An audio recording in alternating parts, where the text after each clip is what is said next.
Daniel's joining us on the podcast. Daniel, how are you? I'm doing great, man. Yeah, can't complain. I mean, a lot of people in the world going through a lot of stuff, and knock on wood, we're doing great over here in Vegas. I love to hear it. And again, not to, I don't want to spend a lot of time on COVID or whatnot, but how has just real quick, how has your COVID been, your year? Has there been much different? Have you been, obviously been busy doing challenges and whatnot? How has your last year been different than say the previous few years? So I'm a unique human being, and so is my wife, which is great in that, we don't really need a lot of human interaction. I mean, and you get plenty off Zoom or whatever. Like, we're not guys that we're not people that go out to the clubs and party and restaurants. Like, we're both homebodies. So this kind of like suited us just fine. And, we're newly married. And, for some people, they say, well, if you spend that much time with somebody, one of two things is going to happen. Luckily for us, because we're so like-minded, we just grew closer and closer, so it'll probably be weird when we start leaving because we did the quarantine like full. Like I don't go anywhere. In the last full year, I've left my house under 10 times. We just don't go anywhere. And that's, whatever. I'm not judging people that do. I'm just saying for us, we decided to just like go hard on the home grind. And it's been good. Like, honestly, I keep myself busy. I've always got challenges, like you said, whether it's chess or poker or heads up, or I've always got something going on. Yeah, no, absolutely. I think that's fair to say that. I think in general, poker players are, I think we're a little less affected than by most, and being at home and on the computer, being able to play online or do your normal sort of routines. Let's dive right into the upcoming Phil Hellmuth battle. I know you've talked on it. It's been a hot topic. It's coming. Can you give a little bit of the details, the format? What's that about? There's a lot of discussion on. Honestly, I think this is the most exciting out of all these feuds and duels and whatnot. I just feel like you two are some of the original pillars. There's some, you're fresh off the Doug Polk match, which was obviously a tough matchup, but you've spent a lot of time. You're immersed in it, and obviously have you're dialed in on Heads Up. So give me a little bit of the details and how you're feeling on this. Okay, so let me give you the background here on this one because it's really confusing. I think a lot of people they don't get how this all happened. First of all, this was not concocted. This wasn't like, oh, let's create something, out of nowhere. I had no intentions of playing Phil Hellmuth, right? Then he went on a podcast and said the following. He did not like the way that I played against Doug, but also didn't see a single hand of the match, right? So it's like someone saying, oh, that movie Jaws, that was terrible. Did you see it? No. So how do you know, right? So he started coming at me for saying I should do this and this, and he just said a lot of things that didn't make any sense, right? Right. So I'm like, all right, you want to play me? Or do you want to play me the same match as I played against Doug? And then we started having some back and forth or whatever. So for those that saying like I just randomly came after Phil, that's not how it happened. He came at me first. I came back with some truth bombs on, right? Phil Hellmuth, no question about it. Prolific World Series of Poker record. He's been the most successful at that format. What's important to distinguish, though, is the high rollers of today is the major leagues of poker where all the top players are, right? Those guys should be celebrated as the best players in the world because they're the ones working the hardest. 10, 12 hours a day, grinding with the solvers, all this kind of stuff. And Phil kind of poo-poos them and has this idea that his white magic or whatever is still like good enough to compete. And I offered him a bet. He said, first of all, he says, well, give me this bet. I say, okay, backtrack. Give me this bet. Okay, backtrack. So every time it comes to like, put your money where your big mouth is, he cowers. So I put on Twitter a little spat about, okay, he has all this, I finished this and this and this. I'm like, all right, well, let's break down what you've done in these high rollers, okay? Because you always point to results as being like, proof that you're good. And in the high roller, he doesn't have any results. Like he's cashed a few times, sure, but not one single top three in a 25K or above, like in the no limit hold'em sphere. So he's just really good at selling this notion, but I think it's insulting to, and I don't know that he means to be because I don't think he is. He's not a bad guy. I like Phil a lot. Right. But it is insulting to the Jason Koons and the Steven Chidwicks, whether they're insulted or not. It's kind of ridiculous to say some guy who's in his 50s who, doesn't study at all, anything, is at the level of the guys who spend 12 hours a day. It's just delusional, but also, I think, extremely insulting personally. Right. Yeah, it's interesting because I've heard some, I follow along and I'm looking at some of the Twitter comments and some people think that's like, it's almost like it's like not genuine. They're like, oh, this is whatever. The matchup, like you and Phil have an interesting relationship, I would say. Because like I know you guys both pretty well. And I believe you guys are, you're friendly and do have respect for each other. And what, you guys are, again, you're one of the pillars of poker. To your point about, the new guys and the generation, the high rollers that are putting a lot of work and doing the solvers. So I don't think this is like a matter of not liking Phil or not whatever. Just sort of you're making a point and you're putting your money where your mouth is and making a statement about what you believe. So how would you actually describe your relationship, say, with poker respect, but also off the table? Like what is your guys' actual relationship? Well, let's break it. He's been to both my weddings. Okay, he's been to both my weddings. I love Phil Hellmuth. Now, it's important to distinguish the difference, right? I love this guy. He's my favorite guy to play against. I think this is going to be a fun challenge. But it's like, boys will be boys, right? And we're going to argue. We're going to disagree. And when he starts spewing all this stuff about how he's the greatest today, currently, it's hot. It's nonsense. But it's weird. Like, we live in a world now where people are so sensitive. Like, oh, how could you suggest that he's not the greatest of all time? That might hurt his feelings. Give me a fucking break, okay? He's a man. He comes out there and he toots his own horn and says all this shit. So, okay, let's come back with something. If he didn't say all this stuff that's like out there, that he's the best and all this kind of stuff, if he didn't say all this shit, nobody would attack him for anything. They would applaud him because his World Series of Poker record is great. So the difference is this. You can like somebody, but you can also call him and go, dude, you're full of shit right now, okay? And like literally, so much of the stuff that comes out of his mouth is just hot garbage, right? But here's the thing. There's so many people that don't know that. The average person is like, how dare you? I get tweets, how dare you say he's not the greatest poker player of all time? It's like, I've been a poker player for 20 years, and I fucking know, okay? Everybody in the community that actually plays the high stakes, they know. Everyone has respect for the record that he's created, the World Series of Poker. But they would also welcome him to come play in their games or come play in their high rollers because, he's not as good as them, period. That's it. But, like, Phil is a master marketer, and, it's important to him to sell this narrative that he's still number one in the world. I'm like, buddy, you're number one in bracelets, and that's true.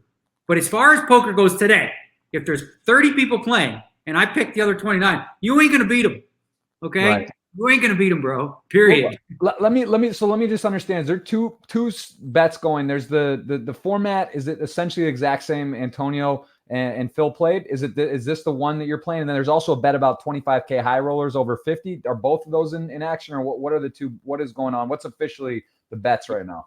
So officially, we're playing the high stakes duel, which, as you saw against Antonio, the way that it works is, you play a match, but whoever loses is entitled to a rematch, and then I think one more rematch for double the stakes. So you go 50K, 100K, 200K. I've also got side bets on that myself, where I laid, I think on poker shares, I laid with other people. I laid minus 150 on myself to win this match because it is, it's not that deep. It's not like it's a sit and go, so anything can happen, but it's pretty deep. And I think like really, really deep, it's a problem for him. As for the other bet, on the podcast, he said he agreed to it, and of course he does what he did, which is backtrack. I offered $400,000 to his $200,000 that he had to play 50 events of 25K buy-in or bigger at the Aria with all the crushers and killers, and all he had to do was show a $1 profit. That's it. Okay? How much time is that going to take him? I don't care. You know what? I told him, take as much time as you need. Just post. Post the 200K. If you cash and you win the bet, you get 600K back. But I'm not going to wait because at first he says, I said, how long do you need? He said, 10 years.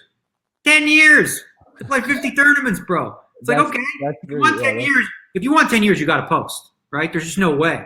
So I offered it. I don't think he's going to buy it, but I'm going to needle him about it in the broadcast. And I'm honestly giving him a good deal because I'm giving him 2-to-1 odds. And in tournament poker, there is variance, okay? So my suggestion is he's so much worse. And I'm being real. Like, this isn't personally attacking him. He's so much worse than them, so much worse, that him winning one out of 50, even though there's 20, 30 players, is incredibly unlikely. He late regs, max late reg, starts with 10 big blinds, plays kind of a conservative style in a lot of spots. And then here's the problem.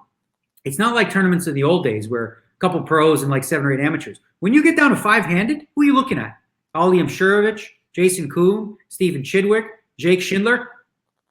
You go, good luck, bro. I mean, good luck fucking white magicking that field, you know what I'm saying? So you can cash by playing that type, but then how are you going to finish against that crew? Again, luck plays a role, so I'm giving him 2-to-1 odds, which is a really good deal.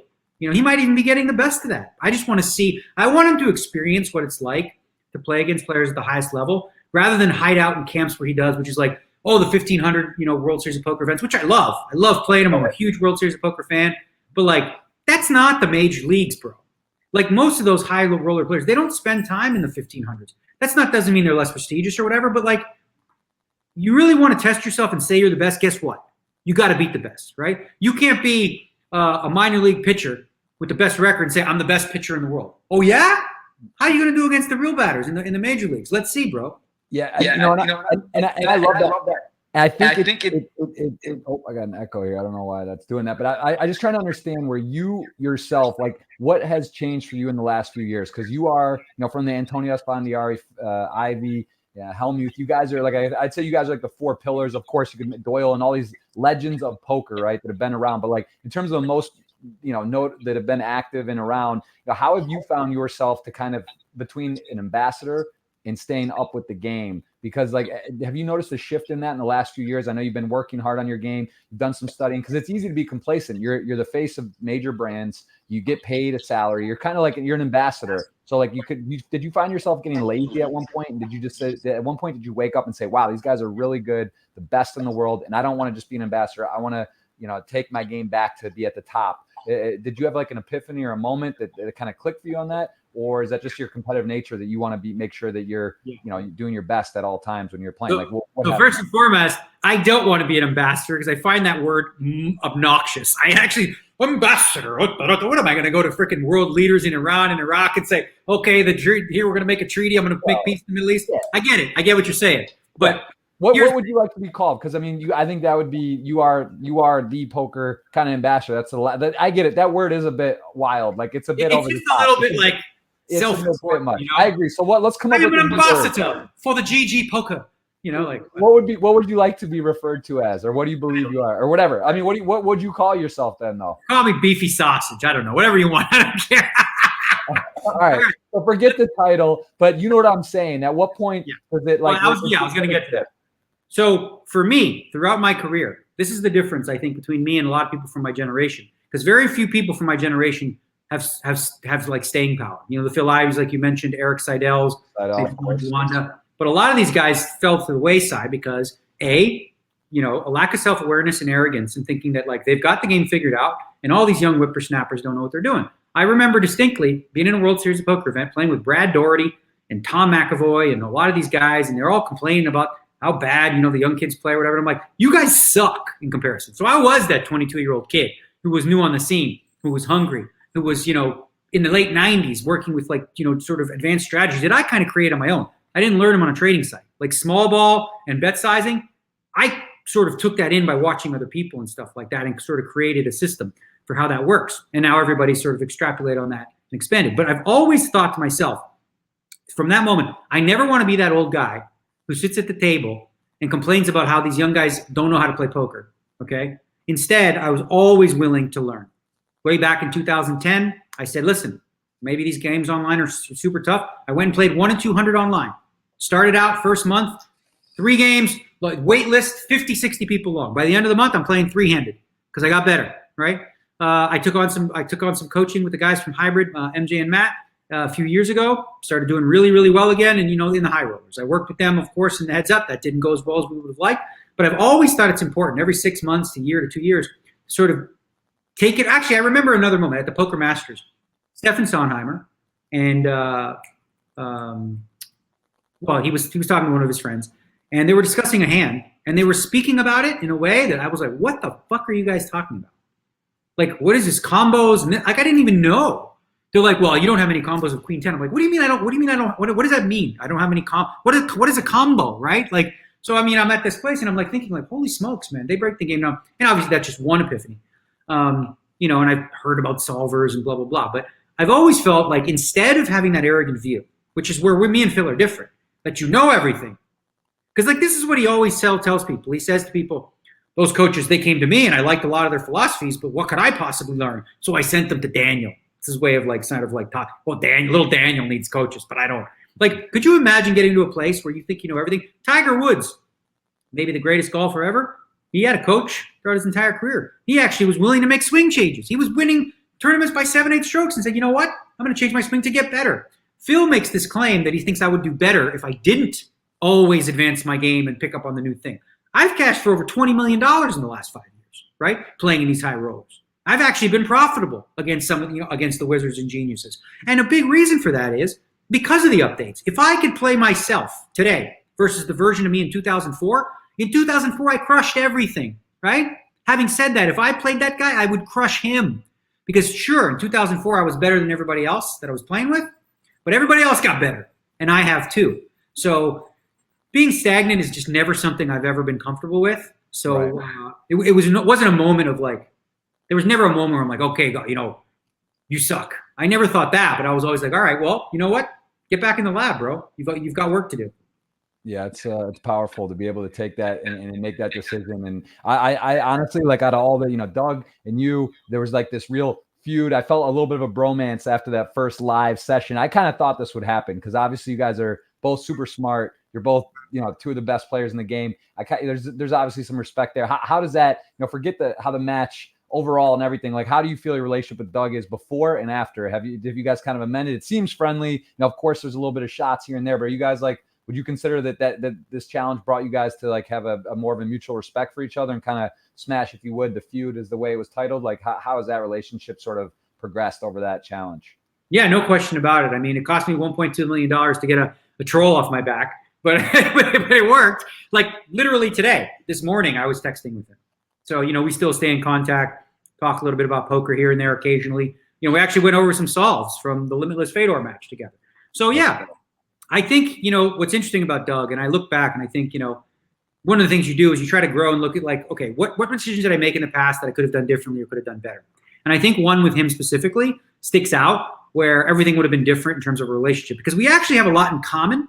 There's a lot we disagree on, maybe on poker stuff, but we actually have a decent amount in common, right? Neither of us is going to win a contest for like most humble. It's just not going to happen. Okay, whether he wants to say so or not, right? But he's also he's outspoken.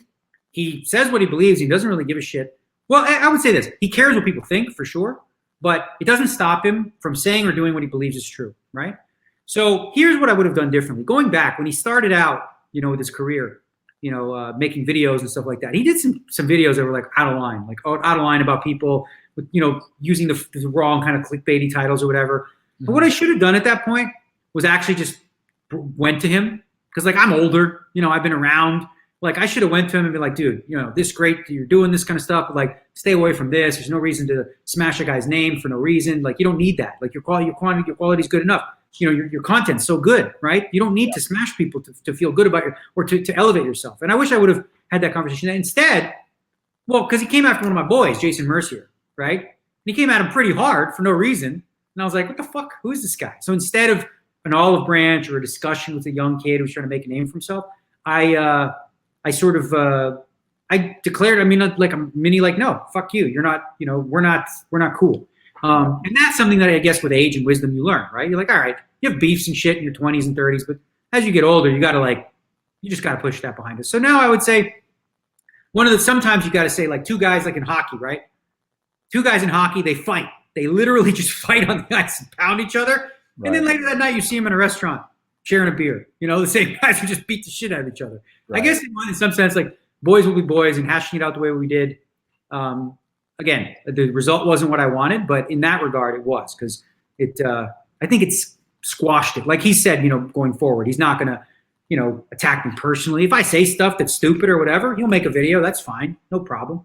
But as far as like attacking my character and things like that, I think those days are over. Right.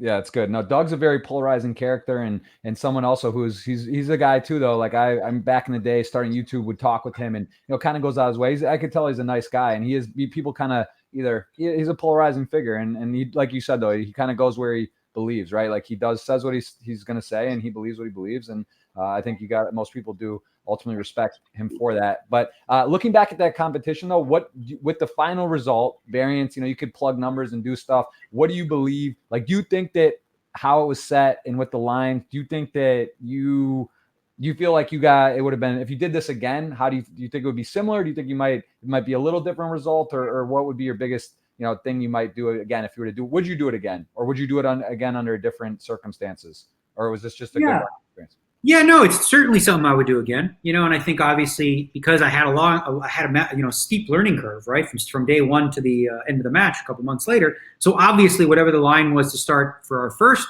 duel, if we were to do a rematch, the line is going to be smaller, despite the fact that he won. Because what people don't really realize is how much variance plays a role, especially in heads-up matches, and how significant that can be. I'm not suggesting by any stretch of the imagination that the only reason I lost was luck. That's not true. I do believe that variance wasn't on my side in a lot of specific areas that were really important for what I was trying to accomplish. But hey, I'm sure he'll point to some places where he was unlucky or whatever the case may be. Bottom line is that doesn't matter. What matters is if I were to do it over, I would require more time, because here's the thing. I had about 4 weeks to crunch 4 or 5 years worth of, information. Right. And I did the best I could, but I was learning on the go, right? So when I started the challenge, I was limited really by my coaches to 2 bet sizes, either 20% pot or 75% pot. Now, if you could be a GTO bot and do that perfectly, you'd win. But I'm not a GTO bot, and it's limiting because you're actually costing yourself value in a lot of spots, right? Certain spots, you want to be betting 1.5 times pot. I'm only betting 75% because it's the best I can do. And there's also no middle size, right? So, okay, well, this hand isn't a 20. Well, this hand, feels like it should bet more than 20, but not as much as 75. Well, I got to pick, So it was much more difficult. But as I started to progress in the match, I started to, develop more sizes, and I think I got, more difficult to play against. So, I think if anything, if I were to play somebody again, I would just make sure that I had the time to put in before, day one of the match, rather than sort of get into my stride halfway through. Right. Well, I do have to kind of point out, because the line I think is super interesting with Phil and yourself. And just to clarify, how many hands? And you said it's deeper, but it is the same amount. It's not a lot of hands, so there is going to be some variance. But you are playing a deeper format than how. And you said you believe you're about a 2-to-1 favorite, or maybe like 60-40. What do you think the line is for you that you think? Well, the actual betting line has me at about -164 and him about +145 or something. That's what the Poker Shares line has. I bet myself because I think I'm better than that, especially in the first match. I wonder, maybe, in the second or third, if it would lessen or widen. I got to show this because, first of all, it's a sick promo. Second of all, you can't – it's sort of like those bets like when Phelps swam the shark on, I don't know if you saw that on TV, but it was like you knew who was going to win, but it was like a small bet, like a promo. I got to just show it, guys. If you got $500 lying around, Daniel, I'm gonna go over here. Look at this line. What do you think of this? This is D-Neg's Phil Hellmuth -164 on Stake Stars. So that is a pretty wild line. What are your thoughts on that? Well, it says I'm -164, right? No, Hellmuth is -164. You're +145. But again, it's not a massive bet. I think you can bet up to 500. So I love both you guys. It's going to be fun, but I'll tell you that with you in the Matrix on Heads Up and getting +145, I'm going to be capitalized on that bet. You like that line, don't you? Well, that bet will get either taken down very quickly or it will be sold out, because there was a site, an Australian site, who did open Phil as the favorite, like -150 or something, and they took in so much action on me that they took betting on me off the board. So you could only bet on Phil. You couldn't bet on me if you wanted to. A lot of people don't know, and this is kind of part and parcel of what I was discussing earlier about how, general public, they don't know who the best players are. They just know they know what's been sort of marketed to them through the ESPN and videos and, the great. Okay, so is it true that Phil Hellmuth has 15 World Series Poker bracelets, more than anybody else? Absolutely. Absolutely true. Now the question is, what does it mean underneath that, right? It means he's had the best results at the World Series of Poker. Mm-hmm. What the mistake people make is saying that, okay, because of that means he's the best player in the world. Where the best players in the world may have not even played any. Chip Reese didn't even play any tournaments. How many bracelets do you think Chip Reese would have had playing back in the day instead of playing the high stakes cash games if he was playing the tournaments every day? He'd probably have 20.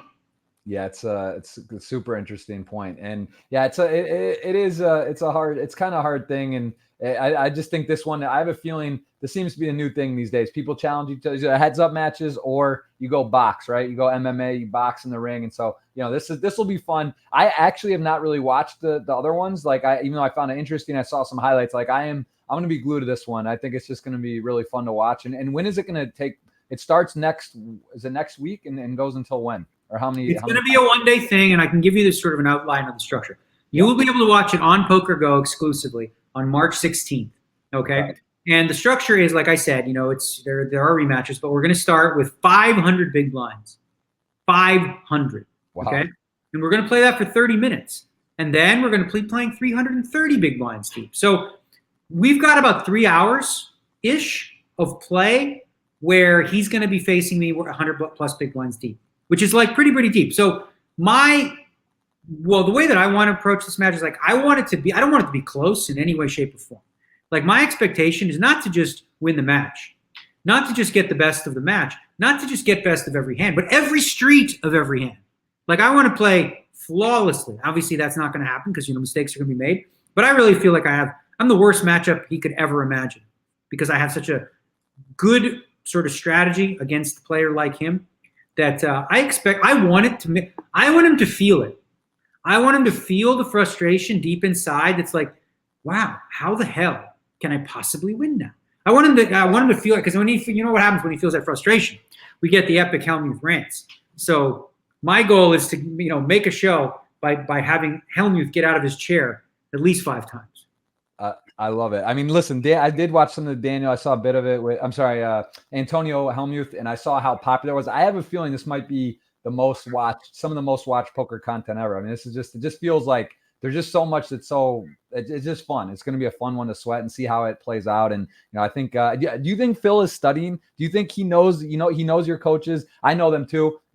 Very, very guys that are very capable and know their stuff. And it's exciting to think that you think Phil, you maybe got him back in the lab. Do you think he's doing any work? Do you think he's just going to go and he's in form? He says he's 18 out of 20 or, winning or this and that. And he's confident in how he plays. Do you think he's going to do any kind of work on his game from now until when it starts? Well, first and foremost, 0. He will do no work on his game. Secondly, most importantly, he doesn't even know where to start, right? So like imagine you're going to guys be like, okay, I'm going to go work on my game. What would he do? He's going to talk to Mike Matusow and talk to Brandon Cantu and run hands by them or strategies or ideas. Like if that's his version of like working on his game, then, bring it because that's not going to really hurt me. He's so averse to the idea of like any sort of game theory principles or whatever because he believes in what he does. Because like you said, first it was 28 out of 30 matches. Now it's 17 out of 19. It's 26. He comes with these numbers just like right out of his ass. I won 38 out of 39 sessions of this and that and blah, blah, blah. Again, he's a salesman. He's selling this idea that all he does is win, win, win no matter what. On March 16th, that ain't going to happen, bro. He's not going to be winning. He is going to feel it. It is going to feel bad. He is going to feel some frustration, to say the least. Well, I got so much love for both you guys. I'll tell you what, on that line, though, I will have to. I am wagering officially. You guys can. I'm putting it on you especially at that price. I think that's kind of crazy anyway. Like whatever, but yeah, that's gonna be fun. I will be tuning in, and that is gonna be must-see TV. So talk to me a bit about the. Let's move on because we can spend hours. It is fun. It's fun to talk the heads up in the Polk match and the Negreanu match. I'm sorry, Negreanu Hellmuth match. But let's talk about the current state of poker because I think now more than ever, it just seems different. It seems exciting. I know we were both with Poker Stars. You were with Poker Stars when you were kind of on that California swing, right? They were going to the reservation, the Indian reservations, talking about it. It looked like trying to get California. It's such a key state in the. I mean, it would be one of the biggest countries in the world. I think that's right. Like number 2 or 3 in the world at the time when it was legal. If that was able to be like in comparison to a country in terms of traffic and volume, California aside, we saw Pennsylvania pass. Now being operated with real money poker legally. Michigan, that's my home state. I know my dad, he's playing on there on some of the sites and some of the other ones are coming. What do you think about this, the current state of US poker, what's happening? And also with GG, you're I don't want to use the A word, but you represent GG and they're making moves. Things are happening. What's going on, man? Is US back? Is GG in the US? What's happening? Give me your US stick for poker. Well, it's been exciting the last year. So obviously the world is hit hard by a pandemic, right? So that's like a sad thing. One of the silver linings is obviously a lot more people have some free time. But one of the things they've been doing is playing more online poker. So the industry as a whole, globally, has sort of like been kind of had a reboom, if you will. A lot of people spending their free time doing that. Specifically in the United States, as you mentioned, there's been regulation in different places. I play in Nevada, which there is one regulated site to play. And as you mentioned, state to state, we're working on that. California, which has the 6th largest economy in the world, is I think what you were referring to.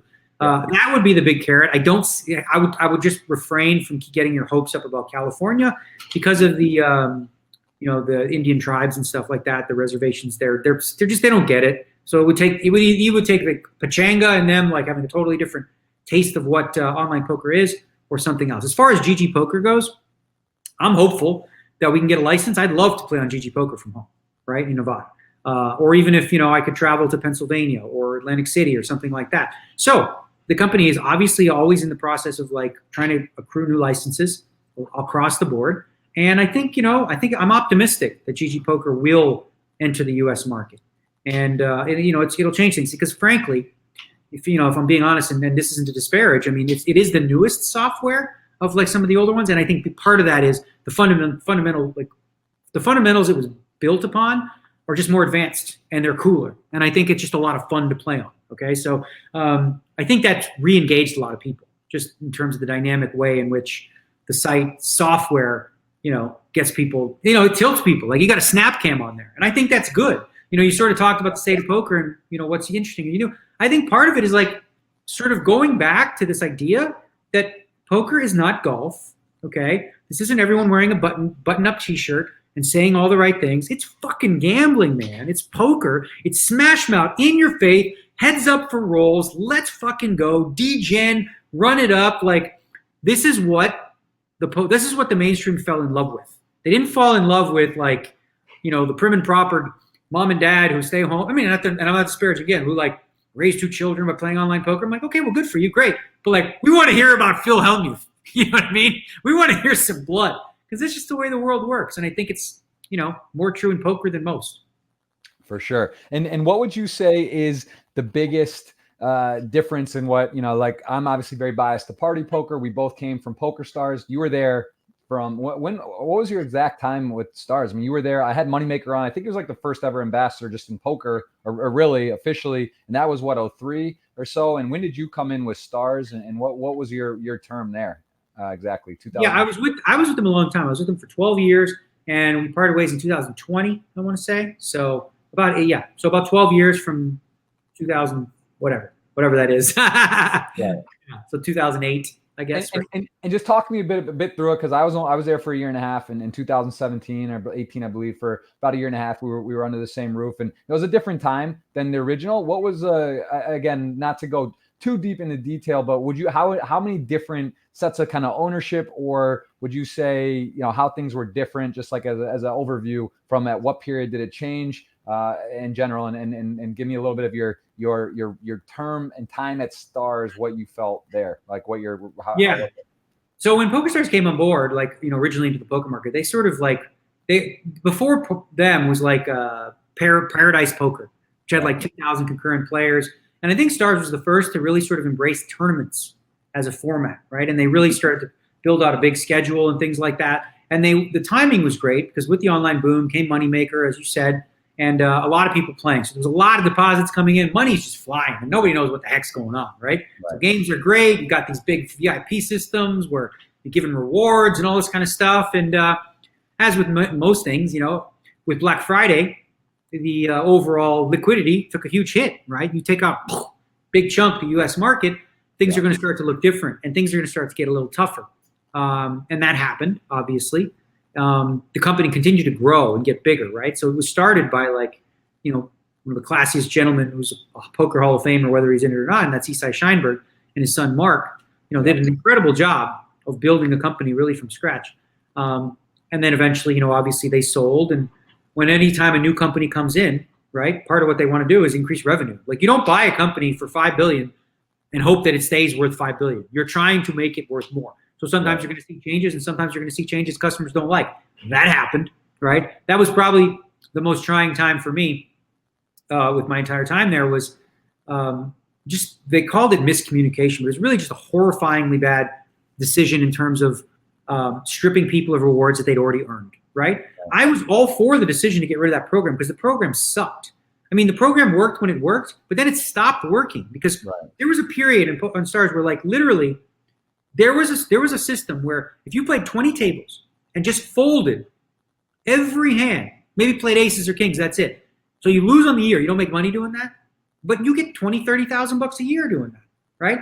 A, that's bad for the site. B, that's bad for the games, right? Because it's slow and you got nits playing the game. Like you don't want that, right? So some changes need to be made. The way in which it was implemented was the problem because people were not given fair warning, right? So I had discussions daily with David Bazoff at the time. And I'd get him to a point where I'd get him to like, all right, we'll wait a year. And then he come back to me the next day and says, well, we can't. I'm like, I was almost there, you know? So that one was definitely a strain. And I said to them, I said, you realize if you do this, this will put a black mark on your brand forever. Like, you will not be able to recoup that. That's gone. Like, you're, you know, all the sort of clout that you, all that Eastside had built up, all the goodwill you built up is gone if you make this decision. And they ended up making the decision, which was frustrating. And I stayed on with the company for a couple more years. But again, everything changes as you get more corporate and things like that. You need more yeses and there's more red tape to get something done, right? Yeah. So, for example, with GG Poker, which is new and, you know, it's up and coming, you know, we say, hey, how about try this format? They're like, okay, let's get it done. They don't have to go through, you know, all these channels and different departments and blah, blah, blah. It's just like, let's just build it and let's see what happens. And that was what was exciting for me about joining GG. Because after I'd left Stars, I had no intention of working with any online company. But I was so impressed with, you know, the CEO.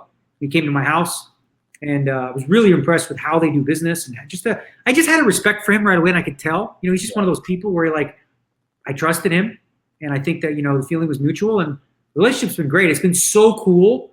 I mean, I know you're a papa, so it's different, but, like, it's like having a little baby, just like this, and it's like, in 1 year, my baby. You have a baby over there? In 1 year. What's going on? How are you telling me about babies? What's going on? In 1 year, the GG baby went from, like, 24 inches to 6'5". You know, it's like a monster now. But yeah.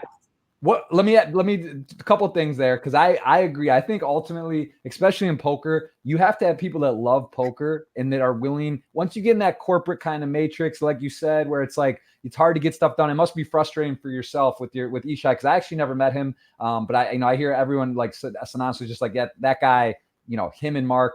They did such great things. They were so likable. I have so many stories about how they took care of people and they didn't have to, doing extra things, whatever. You know, Rob Young, that's someone, you know, I came from Stars, and that was the lore there is, you know, Rob is like, he loves poker. He's doing things for poker. There's no one's going to, everyone who knows Rob knows that. You know, Phil Nagy as well, I know personally with ACR, like that guy loves poker. He is always looking to do stuff. I don't know the GG crew, and you mentioned the CEO, and you have that kind of rapport. How important to you is that, and how frustrating was that for you when you kind of felt like that was out the door and it just kind of changed? Like, because you know, you're hands on, you like doing stuff and you like making things happen. Like, was it like almost you were in prison in a way, or was it just like, all right, this is different and I'm going to deal with it? But how upsetting was that?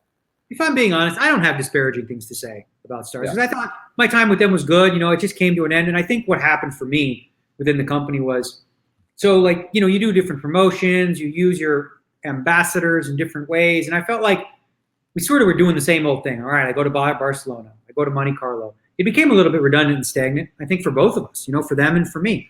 Also, you know, it's, you know, very corporate culture it grew into, right? And I think one of the things that attracted me to GG Poker was just like, you know, they've got guts to try and do things that maybe, you know, maybe won't work, but so what? We try it. You know, and see what happens. And so yeah, I mean, I don't think there was like a moment where I'm like, oh man, you know, things here suck. I enjoyed the people that I worked with. I liked them. I haven't spoken to them in quite a while. Or one guy that, you know, I was, a couple of the people work with us now, like Melanie Mosner. Yeah. Scott Goodall's still over there, but I have nothing but good things to say really about my time with them. Again, the most frustrating period, and I was very vocal with them, you know, at the time, how disappointed I was with the S&E thing, and I wish I could have done more to stop it, but the wheels were already in motion, and it was handled so poorly. It was just, yeah, it was tough.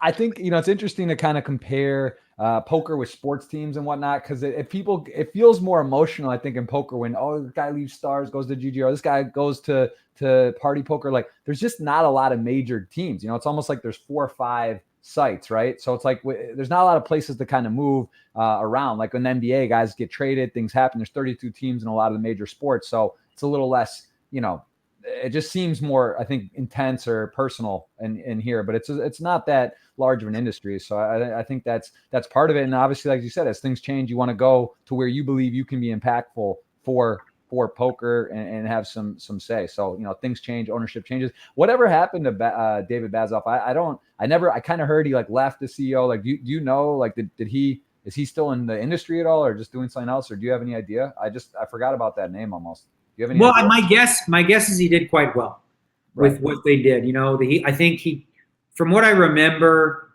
He smartly, they bought for 4.9. And this is a guy who really, he's actually an interesting story because the guy, David Bazov, he was a guy who like didn't really come from money.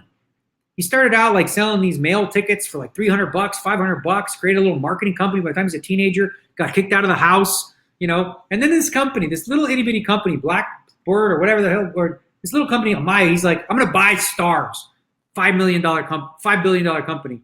Meanwhile, his company was worth like 100 million. He's like, how? But he made it work, so to his credit. And I think what he did was, and I don't know this to be a fact, so I could be talking out of the wrong orifice, but I believe he sold some shares and then bought back in. So I think he did quite well financially in that regard. But I don't think, he's not, as far as when I left, he didn't have anything to do with any decisions or daily. He wasn't really involved in the company anymore. Right.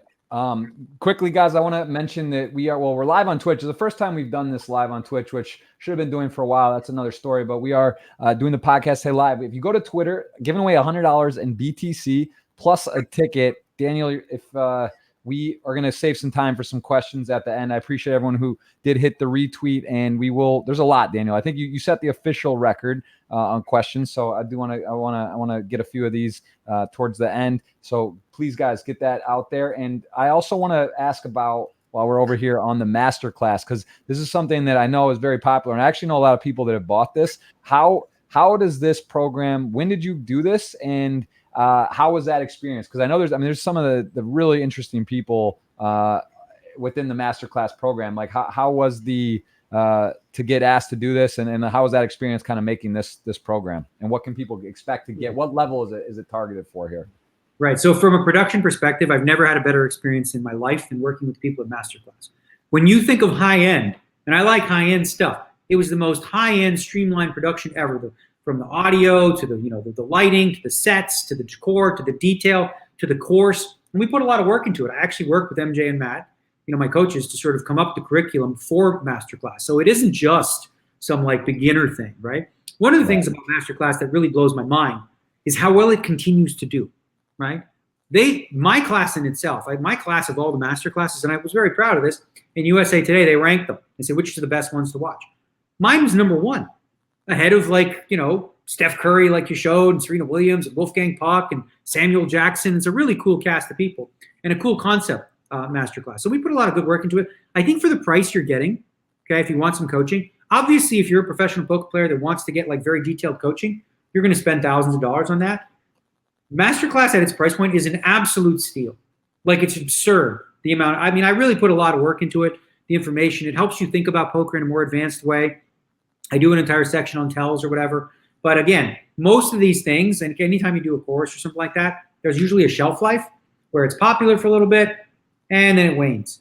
Right. The sales on this thing continue to blow my mind. It's still rocking really, really hard. And what I like about it too was it's an opportunity to sort of hit the more of the mainstream, right? So you get a random guy who's like, oh, I want to learn how to shoot hoops from Steph Curry. I'm like, oh, poker? Yeah, I like some poker. Maybe I'll learn some poker too, right? So it's an opportunity to really sort of mainstream poker. And I know for a lot of you guys who are on YouTube, you see, my ad, you can't be too loosey-goosey eating a sandwich all the time, right? You've probably seen that 1,000 times. Part of the reason you're seeing that so often is because it's doing incredibly well. That's awesome. That's pretty cool to put that in, to understand on that level and how it's performing. So that's nice. And Phil Ivey actually has a course as well. Is he the only other poker personality that has a course on there? Yeah, they often do that where they'll do like two actors, two cooks, like Thomas Keller and Wolfgang Puck, and they go for the creme de la creme, when they can. So with poker, I think it's just the two of us. Who knows? Maybe there will be another version in the future. Right. And Ivey's is going to be very different. I think for a lot of people, you just want to get inside the mind of Phil Ivey and how he thinks. He's less, I would say, instructional in the way that he does things. But he's going to I think it's really interesting to with Phil Ivey. You just get an opportunity to think about what does he think about when he's playing in a poker hand, right? And how does he do that? So that's what's interesting about his. So ours are very different. How do you think Ivey, with this, new age and his style and just sort of kind of one of the OGs as well, like where Hellmuth, where do you rank some in terms of doing work and stuff like that? What's your, I guess, obviously Eric Seidel, he's one you mentioned, and I agree. He's just just withstood the test of time. Great player.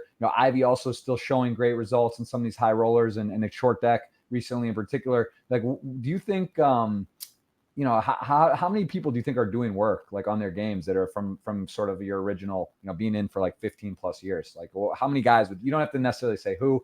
Do you think there's a handful? Is it a couple? Most don't. Like, what's sort of your take on that generation? Yeah, I would say almost none. I would say Phil Ivey, yes, because Phil Ivey, he just loves poker and he doesn't poo-poo the young generation. Like, he's always had a healthy respect for his opponents and his opposition. Right. That he's always like willing. Like, I remember we were in Monte Carlo. We were deep in a tournament. This was a few years ago. And it was like 20 left, and it was a high roller, so it was like 15 left. And Phil said to me, he's like, I don't know what I'm doing against these guys. And I was like, wow, to hear Phil Ivey, the GOAT. So he's like, I'm not sure. I think I'm playing really bad against them. But, that willingness and that humility to be able to like be, sort of look within is required to stay at the top. So a guy like Phil, for sure. Erik Seidel, and I don't know this for a fact, but I'm guessing like he has a good friendships with some of the guys who play in high rollers. I would imagine that he's put in some work, and he's another one who's willing to learn. I remember sitting with Erik Seidel in a tournament, another high roller. We're sitting next to each other, and all the kids are like 25, and they're all killers. And he looked at me and he goes, they're pretty tough, huh? I was like, yeah, they're pretty tough, right? So yeah, when you have that healthy, respect for those that are in the trenches, that's when you have the ability to sort of reinvent yourself and continue to learn, right? So Phil, like Hellmuth, he sees it as a negative that I'm always looking at the new thing, trying out the new strategies or whatever. He sees that as a negative, that I should just stick to how I played 16, 15 years ago. Does that make any sense? I don't think so, right? The game evolves. It gets tougher. The stuff that worked in 2004 doesn't work as well today. Back in 2004, nobody said the word ranges and combos. Nobody folded.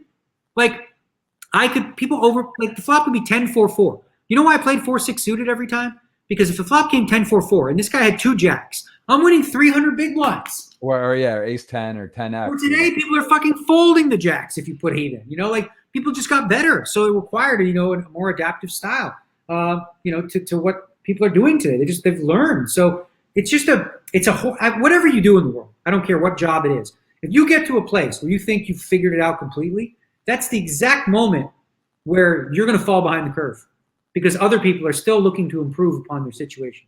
For sure. No, I agree completely. And how do you deal with variance, especially when you don't play as much volume as, say, a lot of online grinders or whatnot? How do you really evaluate your game? How are you able to say to yourself, like, I find this to be one of the most difficult things, is to understand when you're running poorly and when you're maybe not playing your best. How have you been able to look back over your career in certain periods of time where you decide, hey, it's not just run bad. I need to take a moment, step back, reevaluate, talk some poker. How do you do that? That's something I think I've gotten really, really good at, honestly, is being like honest with myself.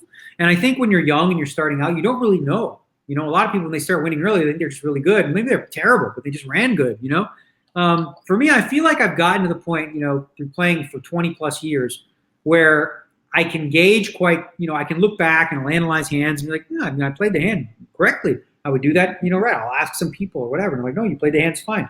So I think I've got a really good barometer of when, it's like, these guys are just really outplaying me, or I'm running like dog shit. Like you just build that muscle, if you will, right? Having said that, just because I'm running bad doesn't mean I'm like, well, chalk it up to running bad. I'm still going to work on my game and try to improve it, right? So it doesn't really have there's not a lot of value in it, really, in noticing the difference, unless you're playing professionally and you're in a game. Let's say, for example, I got a friend of mine. He plays in a private game. He's been getting killed, right? And it's a big game. So for him, it matters to decide, all right, am I better than these guys? Is this a really good, or are they better? So for him, it is important to know the difference, because when you're making financial decisions going forward, you have to base them on, your expected value, right?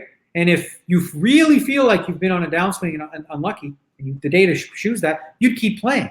Whereas if that's not the case, you're making a bad investment, so it's time to quit. Right. Yeah, that's really well said. I want to ask you about the current crypto NFTs. Are you familiar with this blockchain NFT NBA Top Shot? Are you familiar with this? Do you have any thoughts on this? I just saw it pop up in the last week, and it's like I have very little understanding of it, other than like people are buying moments and things like that. And I'm like, man, we live in a weird world, but like this generation, just all the stuff that happened with the stock market and GameStop and this and that, like I'm behind the curve. What I do is I typically just follow what the smart nerds do, right? If the smart nerds are buying Bitcoin, I'm like, okay, Smart nerds are buying Bitcoin. I'll buy Bitcoin. Can I explain to you what the fuck Bitcoin is? Nope. Right. Do I have any clue how to use it? Nope. But I got it. I got a couple of coins, right? Yeah, you're gonna take a peek. I saw the tweet from the man, the myth, Brian Ballswell. A lot of love for Brian and those guys. And I saw he almost like misclicked or something. What was the story behind that? I saw his tweet where he like almost sent the wrong address potentially or something. He was on the floor and looked a little out of wind there. What was the deal on that? Yeah. So again, I'm like Bitcoin illiterate. I'm wallet illiterate. Tracers. I don't know how to do any of this shit. So Brian sort of helped set mine up, and then my other guy Christian was helping me with it as well. We noticed there's like a discrepancy where there was a large chunk of money, pretty close to Brian's net worth that he was supposed to have sent me from past business, transactions or whatever. We looked and we're like, they're not here. Like we never got those coins, right? It was supposed to be in Bitcoin. So we never got them and they didn't show up, on my, trades or whatever. And so he was on the golf course. Poor guy was like 2 under through 5 holes, having his best round ever or something like that. And he couldn't take it. So he came straight over to try to figure the problem out. And then we realized that there was another account that I was using that we did find the transactions there. So he was like standing, and then like we found it, and he just collapsed to the ground, and I took a picture because my puppy started licking his face. Because for him, like, he flat out said, because he's an honorable guy, he's like, listen, if like I'll take full responsibility. Like if you didn't get him, like that would be quite a predicament, right? Because I mean, he's honorable, but you're also generous, and that would be a pretty. I would not have felt good about the idea of taking all, like having them like liquidate everything. Like no, I wouldn't. That's a pretty intense sweat. So what do you think of the name when I say Connor McDavid? What are your thoughts on him and this guy? Because I haven't heard about him and this I know you're a big hockey guy. How good is this guy? Where does he rate? Connor McDavid, it's a perfect example. Actually, we can make an analogy with poker. Connor McDavid is the best hockey player of all time. He is. People they're not going to say that because they're like, well, he is.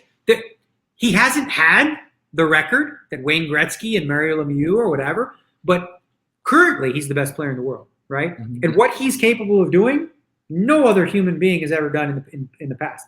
He doesn't have championships. He doesn't have titles. He doesn't have anything. He just simply plays the game at a higher level than everybody else.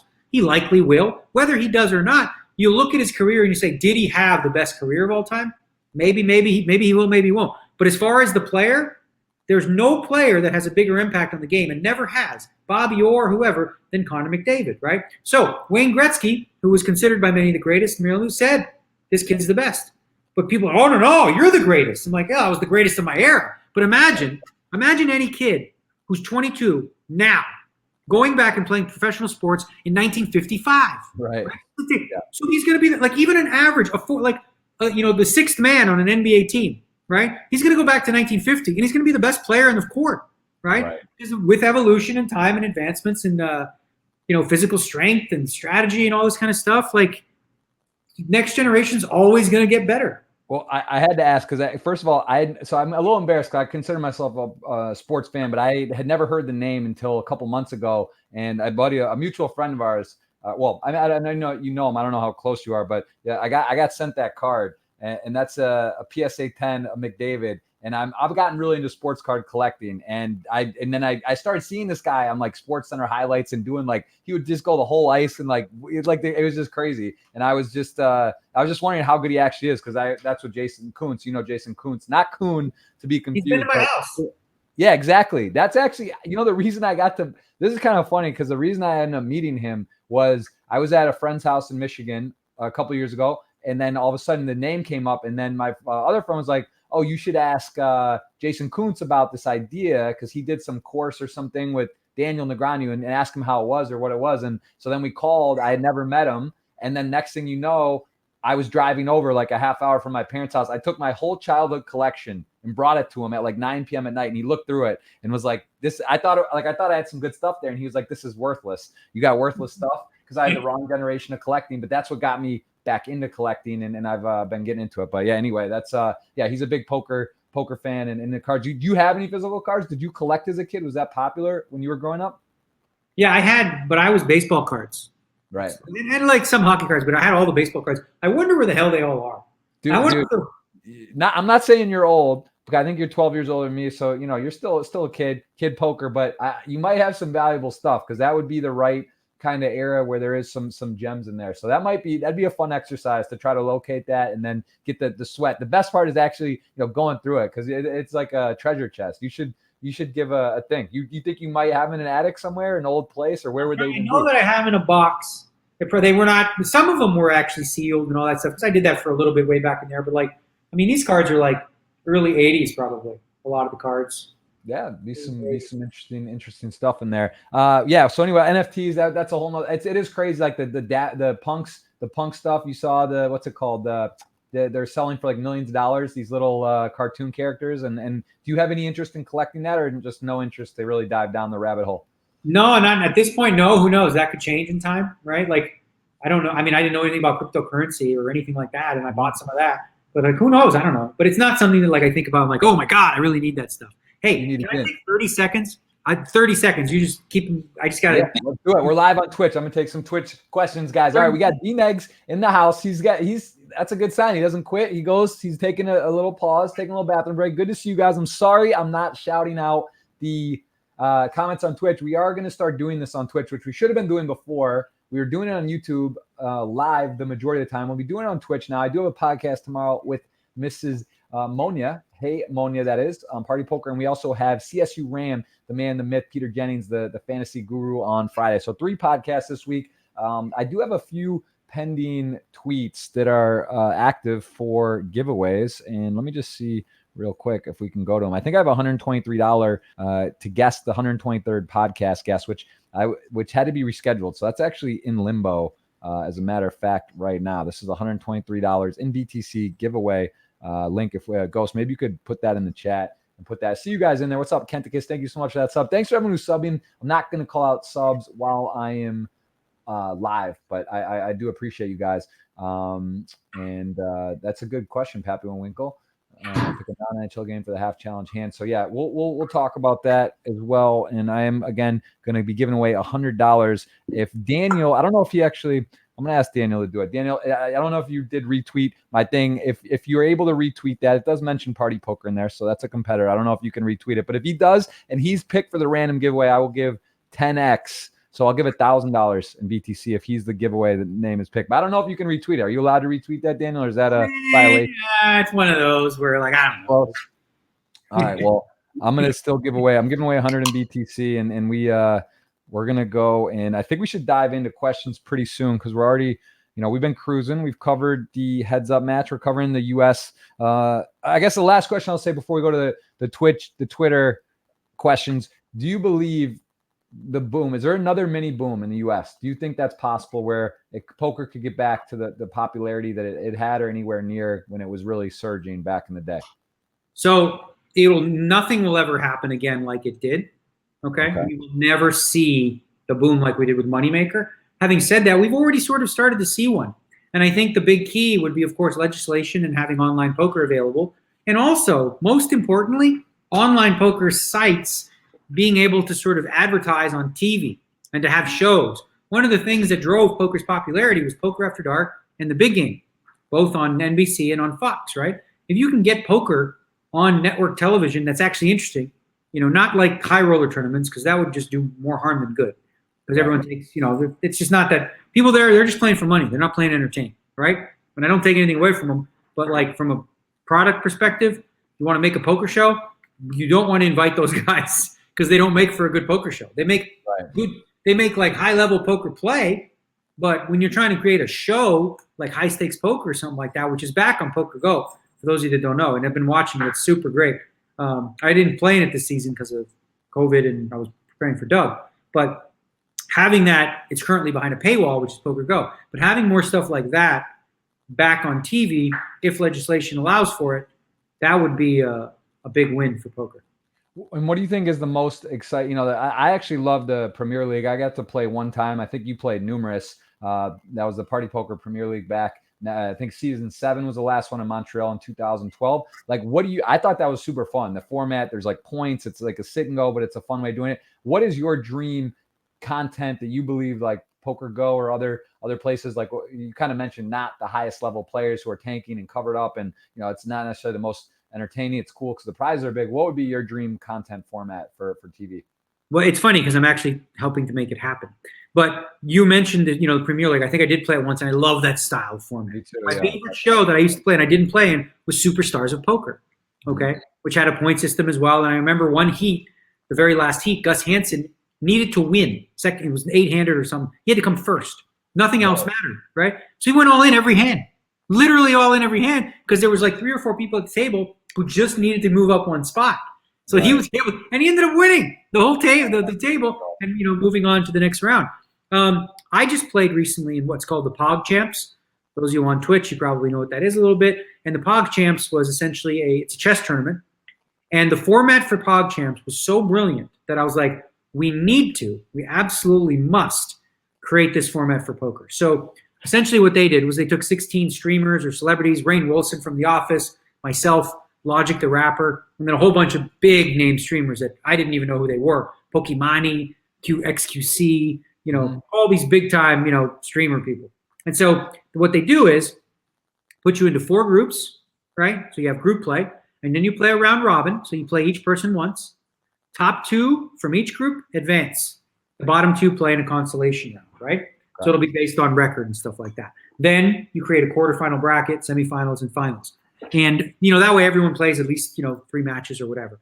And the format was really, really fun and really great. And I think it would really work for poker. Heads up. The other thing that they do, which is great and is super important, I think we need to do this somehow, is with chess, you have a chess clock, okay? What that means is you get X amount of time. Say you're playing a 10-minute game, you get 10 minutes to make all your moves. So does the other guy.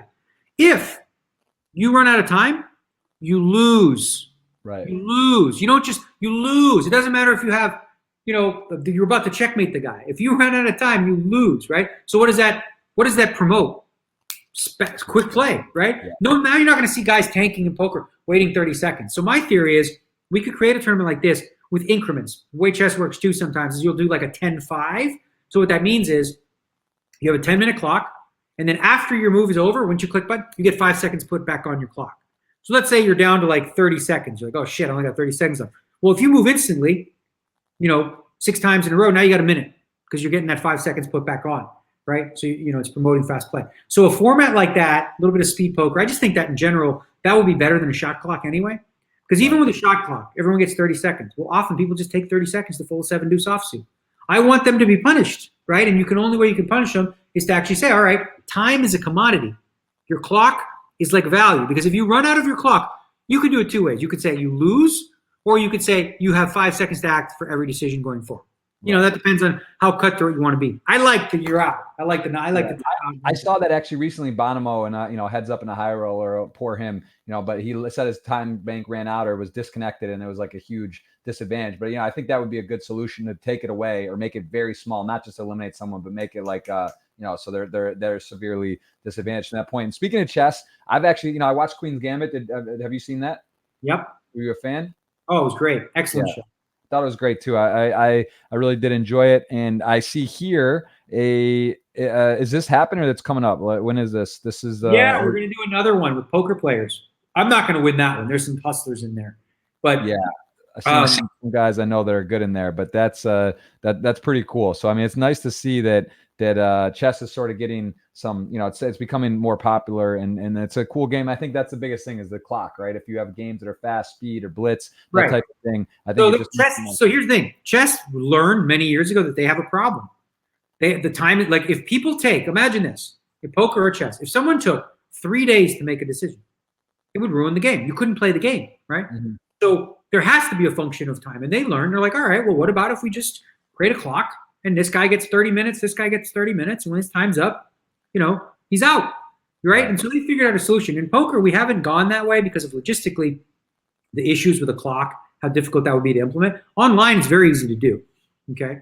I would think. And then live, there are ways to do it. It would require just sort of maybe a third party, like referee, if you will, just, clicking the clock, or we could have some sort of, apps developed where, the clock goes from player to player. Because one of the biggest, things over the last 5-6 years with people getting better and thinking more deeply about hands, it takes a lot longer.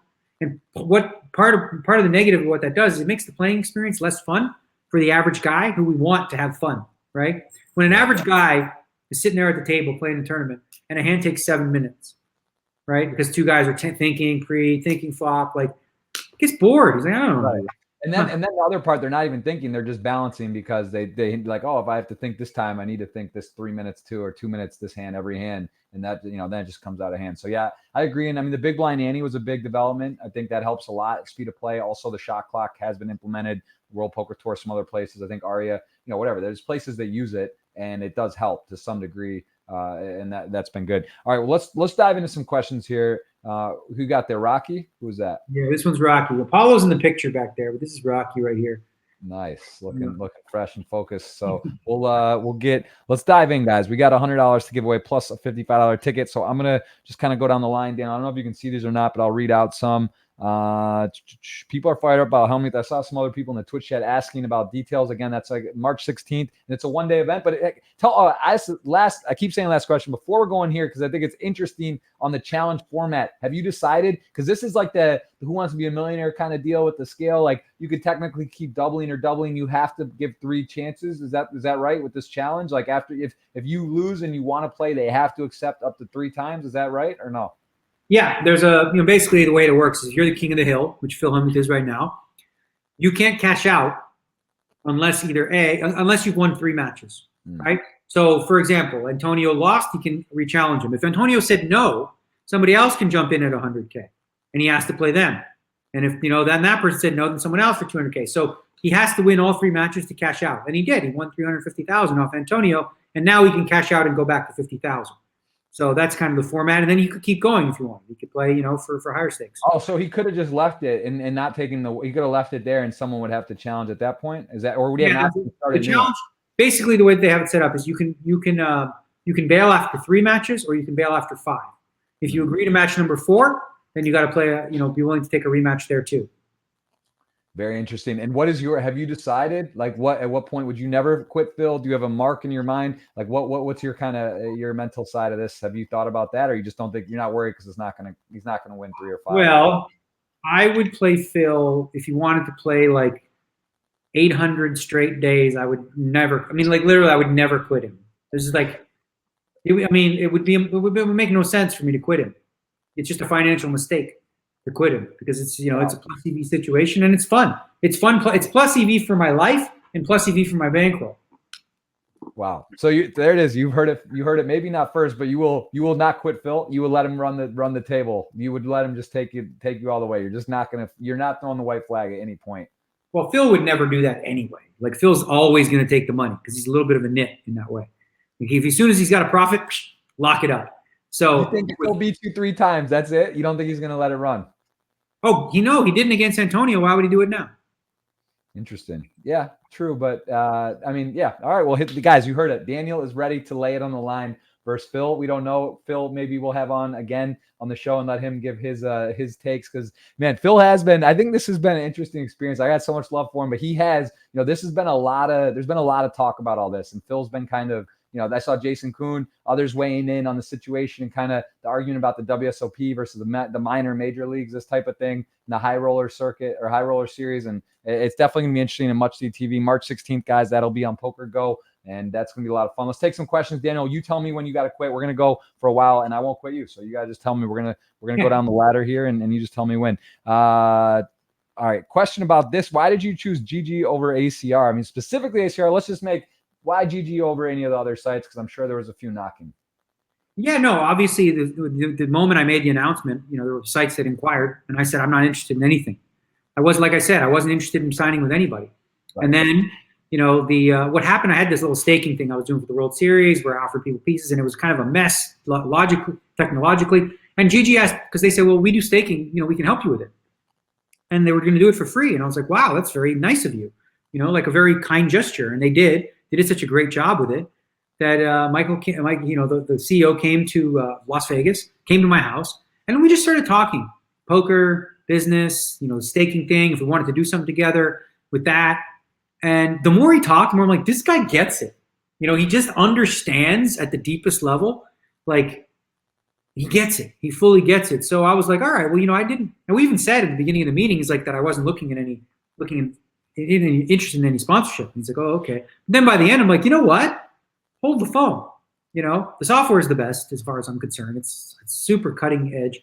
The guy I really like and trust, and the vision that they had, I was like totally on board. There really wasn't anyone else. He mentioned ACR or whatever. I never spoke with them or anything like that. But again, it wasn't a choice between GG and others. It was literally a choice between like not doing anything or doing something with GG. And I thought it was fun. I thought it would be fun to take a site, because at the time when I signed with GG, they were very small potatoes, if you will, right? They were growing, but they were small potatoes and didn't really have a marketing department. I jump on, all of a sudden we have a marketing department and blew up. And I got to ask you, because what do you believe, and you're a humble guy in a lot of respects. I'm not trying to like put you out to like, how much do you think, I don't even know how to ask the question. You obviously were impactful for GG. I guess my question is, how hands-on, like was it you being involved? Like, were you more involved than you thought when you originally signed? That was your goal, to be active and add things and really be hands-on? Or did it start with like, all right, I like it, I'm cool with where they're at, let's see what happens, and it kind of evolved into you being super into it? Or just tell me without telling me. That's the new thing on Twitter. People like doing those. Tell me without telling me you've helped GG. How have you helped GG? What percent are you giving yourself on pat on the back for their success? So let's say that. So during the conversation, when he was right at this table, part of what he said is, listen, we are good at software. We know how to build cool software. What we don't have is a marketing department. And I'm like, well, good news is I do have a pretty good history of marketing and in poker and online sites. So now all of a sudden we're like, all right, well,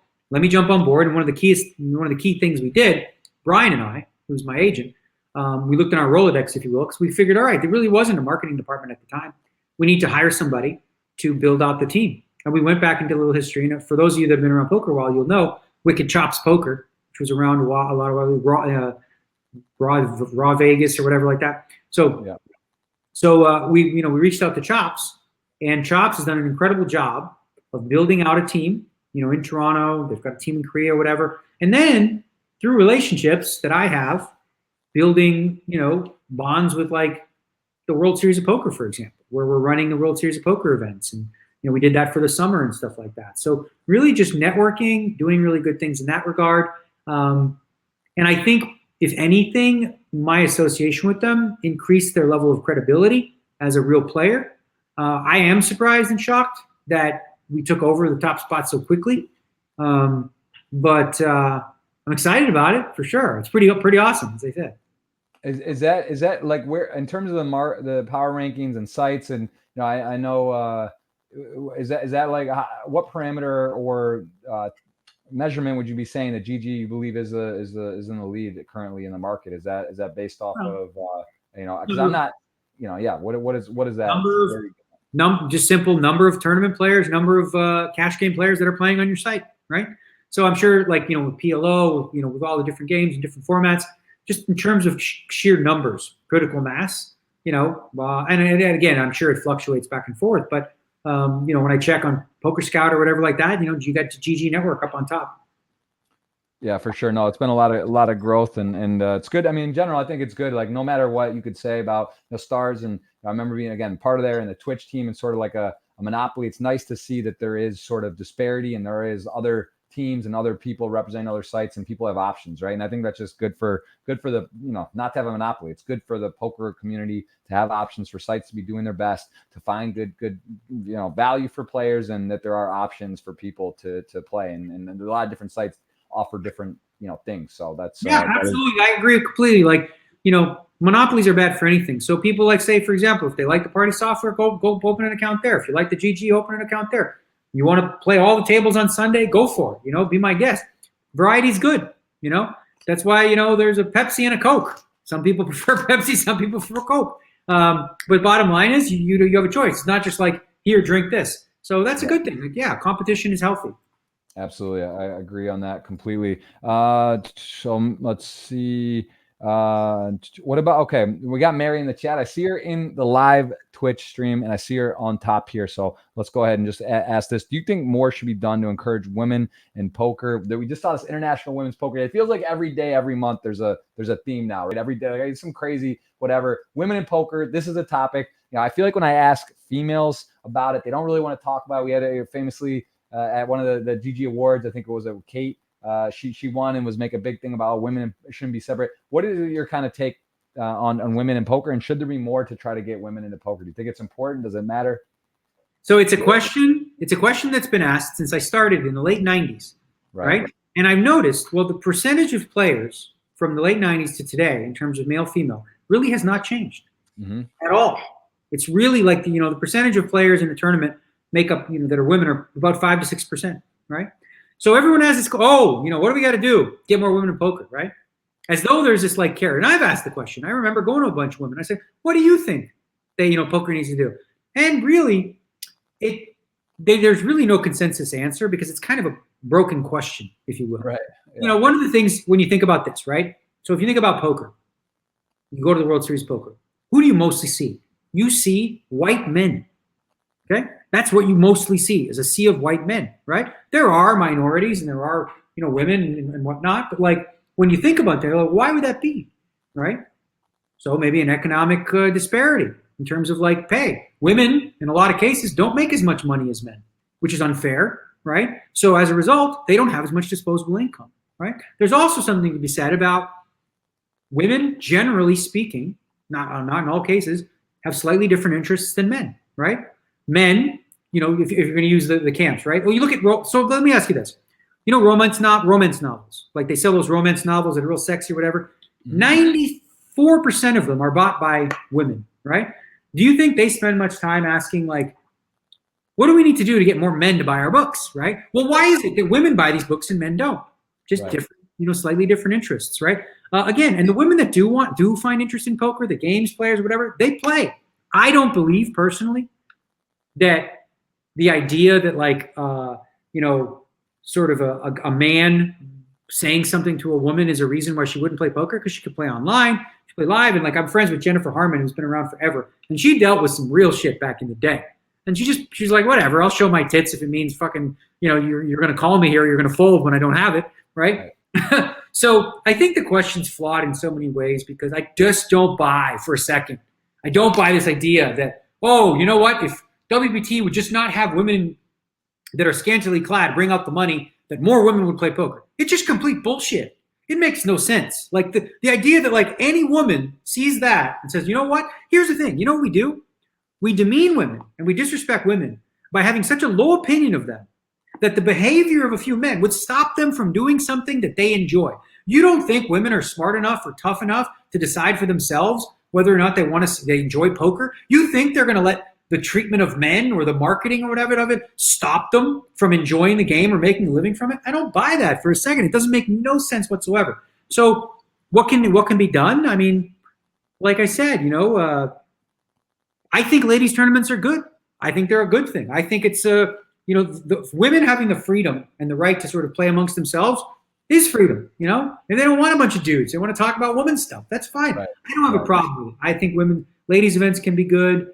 I love the take. I think you're exactly right. Like it doesn't necessarily, it's just one of those things. Like not everything needs to be equal. Title IX and college sports. Right. Well, I was going to say, I think there's a couple things you can do. And I came up with these ad ideas for freaking stars for years and they just never listened. But in order to bring in women, there are women like that are, lawyers, in the medical field who are really engaged in competition and challenge or whatever, like Maria Konnikova, who wrote the book, right? Perfect example, marketing someone like her as someone who's a champion in her own field, as a writer or a lawyer or whatever, showing them, like the Vanessa Selbst of the world, that, something like that can be done. I don't think that, I just don't think that what people are trying to suggest is like, if you took this out, like I think there was one time where at a WPT at the Commerce or whatever, they had like this food display and there was a woman laying on the table with sushi on her, which is a thing. I don't know why people like that or whatever. People were like outraged. Oh, this is why women don't play in poker. No, it's not. No, not one fucking woman. Not one fucking woman says, oh, that woman had sushi on her tits and she was at a poker event. I'm not associating myself with this stuff. It's complete hogwash and bullshit. It's just bullshit. That's.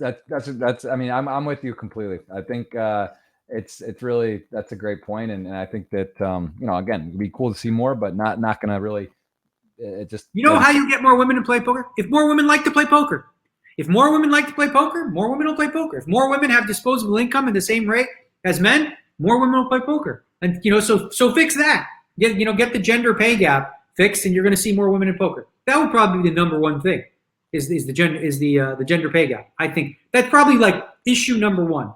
Fix that. You have more women in poker. For sure. We answered this a bit already we talked about Daniel's time at Stars. Did you enjoy your battle with Doug? Would you say, like, in terms of enjoyable, was the process, was it fun to go through the whole thing and the study, the whole thing? Was it very much? I loved it. Yeah. I've always been a competitive person, and I soak information in very, very quickly. And the whole process was fun. It was engaging.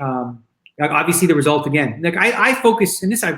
Every time I set a goal or do something like that, I really get my joy not from finishing it, but from the journey of doing it, from the everyday process of like learning and downloading new information and then trying things out. So it was definitely a lot of fun. When it was over for me, like when the match was over, boom, chapter was like, I was done. Chapter closed. I'm on to chess. The very next day I started grinding chess to play in this chess tournament that I was playing in PogChamps. I love it. 1 to 100. How well do you think the Doug Polk challenge went? If you were to say out of 100 times you ran it, where does that fall? Just like an end result, kind of like variant, whatever. Just like what number comes to mind? 1 to 100. How do in terms of like the eyeballs on it, the interest, the relationship, the way that it's adjusted for him and I, all those are pluses. As far as like the result in terms of financial, monetary, like how I ran, I feel like I ran very poorly. I thought like I said, it's a very difficult thing to measure, right? Yeah. When you think about luck, like, well, how do you measure luck, right? Because you can't just say all NEV is the only thing, right? I mean, I was like 260K low in all EV. That doesn't mean any. That's just one aspect of luck. There's a whole bunch of things. But I can tell you, after 20 years of experience, I could feel like how often in 3 and 4 bet pots where I had a knockout punch ready, like with the 10 Jack Queen King and the 4 hearts, and ended up with Queen High. Like it happened such an inordinate amount of time to me that it felt spooky, right? To me. Again, this isn't nothing related to whether or not if I would have hit those hands, I'm going to win the match. But I genuinely felt, with my 20 years of experience, that in the key crucial spots. So here's the thing: like if you look at data and you say, all right, well, look, you made flushes at a normal rate.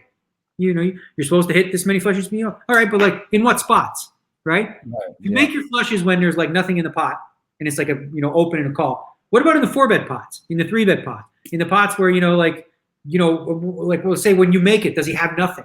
Like how often, like when from a cooler perspective, did you have like, king high flush against queen high flush? Right. Like stuff like that. Like it's not just a question of like how often. This is kind of my question earlier about variance and understanding, because this is very hard, and you can take statistics and make it look however, but really, underline it's hard even to know, like even if you could look at it, to take it all and really find the right answer. So I guess that's kind of, I guess like I'm just saying a number that comes to mind, in terms of take variance equation, whatever, 1 to 100, and forget the like all the other benefit, because I personally believe too, that no matter what, like this is something, assuming you're playing the same volume of 25Ks, 100Ks, high buy-ins in the future, this is probably going to be a tremendous amount of value for you when you're 3-handed. Oh yeah. Like you are going to be from a financial perspective, like I didn't have side bets really, and I do on this match with Phil Hellmuth. So like I expect to recuperate my losses very quickly from the match, because I do expect to beat Phil. And as you said, I've just improved immensely as a player. So, when COVID is over and I'm back to playing at the live tables at the World Series of Poker and whatnot, it's allowed me to think about poker at a much higher level and dissect hands. And it's maybe tougher to play against for sure, because my ranges are going to be a lot more balanced now. And again, I haven't been working on tournaments or like ring game, but when you work on heads up, there's nowhere to hide. So it's very easy to extrapolate the information that you learn in heads up to playing, a ring game. And how applicable do you think it will be? Not only just obviously heads up, right? When you're playing heads up for tournaments and titles and the money, there's so much money between first and second. But do you think other areas of your game, where do you think it would be the most benefit from, shorthanded or different principles? I would say there's one thing. If you're a tournament player and you've been a tournament player as long as I have, one of the emotions that you have to sort of like learn to have a new relationship with is bluffing off your chips and getting called, right? As a tournament player, that's like the worst feeling ever. Like for a lot of guys from the old school who played this kind of small ballish style or whatever, like the idea of just bluffing, for me anyway, I know guys like Hellmuth or whatever. So adjusting my relationship with just being like, you know what, this is a spot where I'm just supposed to bluff. If he calls, so what, right? Mm-hmm. Instead of, fuck, I mean, I don't want to lose this pot. Like if I bluff this off, and then you'd be like, why would I waste it? I'll wait for a better spot. Instead of, this is the correct play, just make it. So my relationship with, barreling and bluffing in big spots has definitely been altered, because you have to when you play heads up. You got to bluff a lot, right? A ton. And actually, that's something that's really interesting. And I feel this way too sometimes, or just like I have the propensity to not go for it in certain spots, or like sort of the game of like, oh, like I feel like he's doing this, or he's more sticky, or this happened. Is it just kind of, have you found a way to just sort of take the governor off and like, all right, I have this blocker in this spot. This is how the action went. I have to unload here. Forget about like, the flow of the game. Like, is that like a little bit? So there's like a spot. Say for example, when I'm playing dub, right? Mm-hmm. There's a hand on the river where I have 6 high, and it's just the hand I'm supposed to bluff with. I'm like, well, he's probably going to call me, but whatever. You just make the bet and you shrug. And it's like, I learned to be okay with that, where I'm like, all right, well, I have 5 high. I have to be bluffing a specific part of my range. This is a good hand to do that with. So do it. And you make the bluff. Sometimes it works, you feel good. But what you got to learn is like to not feel bad when it doesn't. Because if you start getting to that point, now you're playing scared, and now you're not going to be balanced, and you're not going to have enough bluffs in your range, and then your opponents are going to have an easier time against you. For sure. As I flash up on the screen here, $42 million in lifetime earnings. Do have that one drop, $8 million. I believe it was second to Dan Coleman in 14 for that massive score there, but still pretty crazy. $42 million with $8 million being the largest. Third all-time money list. Do you have aspirations to? I remember when they unveiled that Playground Poker in Canada when Antonio was the number 1 and you passed him, and they actually did a presentation and I heard Antonio, he was there watching it, and they put you as number 1. You are in reach. Antonio now, he's got, multiple children. He's, number 16. It feels like a decade ago. I think he's number 16 or 15 actually all time. And you're number 3, and you have a decent lead over 4th with Mr. Seidel, Dan Smith hovering around. And then you look up and 10 million to Bonomo and Bryn obviously having that Triton major. Is that something that motivates you to be number 1 again, or you were number 1 and you realize the high rollers are a different deal now? What does that mean to you? And is that important? Yeah, absolutely not. I spent most of my career, number 1 on the all-time money list, right? Then sort of, I wouldn't say corrupted, but the list changed, right? When you start adding like $1 million buy-ins in this circuit, like I'm 46 now. I just remember that. I don't want to travel all the time and be on the road and playing all these things. So here's what people don't get. Let's say, for example, you see, John Smith cash for 4.2 million. Pretty good, right? Wow, that's a good year, 4.2 million. Mm-hmm. He spent 6.2 million in buy-ins, right? Another tricky thing. Thing. So basically, if you play the circuit and you're even competent, the way that it was, you're gonna cash for 4 million a year, right? But it doesn't necessarily mean you're even making money doing that. So for me, the list, I like the list, obviously because I'm still number 1 on it, but there is a list that excludes all the high buy-in ones. Yeah, I saw that. Because I'm number 1 on that list. And I think that's one that I'll stay number 1 because of the World Series of Poker and stuff like that. But again, like what's to stop, Jeff? 10, Silicon Valley guys saying we're going to have a $100 million tournament. Okay? 100 million is the buy-in. Forget it. 3 million, 4 million, 5 million. Let's just say 100 for shits and giggles. So they get 15 people together. They have an event. They televise it. It counts, right? So now the winner is the all-time money leader. His name is David Sachs or David Einhorn or Chamath. Like, so I don't know. Like you get what I mean, right? It's sort of like because the numbers are so astronomical. But it was sort of true when I came on too, because before me on that list, you had guys like TJ Kluche, Miami John Cernuto, John Benetti. And these guys were grinding $300, $500, $200, $1,000 buy-in tournaments and won $10K a year. Okay, that was what the tournament circuit looked like. Mm-hmm. Then I come along, in late 90s, early 2000s. All of a sudden, you got 10Ks. So now I'm posting like 4 million win in a year in 2004. That's huge, right? Yeah. So I shoot up the list. But again, it's just a progression of the dollar amount, right? And now it's so astronomical that, sure, I could. Do I really want to go grind all these tournaments all over the world? No. My goal in my life was to get to a place where I have the life that I have, so I don't have to go anywhere. Right. Yeah, for sure. That's true. And speaking of high rollers, Triton, they keep pushing the envelope. We saw the £1 million. You didn't go to the Triton. Is that something, again, make traveling, the time of your career, just where you were at? The Triton, obviously, it's gotten ridiculous numbers and really seemed like very high value production, which we know it is, high value events.